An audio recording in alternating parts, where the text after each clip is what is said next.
kusinera mula Luzon, Visayas at Mindanao ang reality show ng Kapuso Network.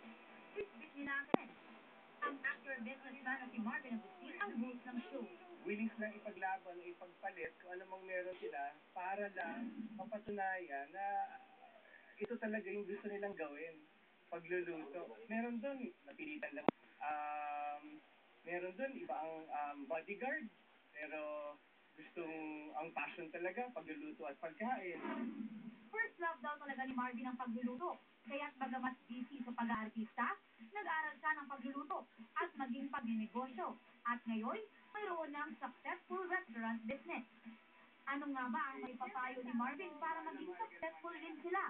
More on the discipline, more on the business side, yung mga skills, gusto namin talagang matuto sila. Gusto namin pagkalabas nila dito sa Kitchen Superstar, ramdam nila yung pagbabago, hindi lang sa pagluluto, but about themselves, about sa buhay. Ang mananalong araw ay maaari niyang alalayan sa pagtatayo ng business o kaya ay i-hire sa kanyang chain of restaurants. Bukod dito, ang naghihintay na premyo, 1 million pesos tax-free, a possible cooking show. Sa Lunes na magsisimula ang Kitchen Superstars bago ang Bulaga. Sino ang kauna-una ang Kitchen Superstar? Bobby Canapel, updated sa Showbiz Channel.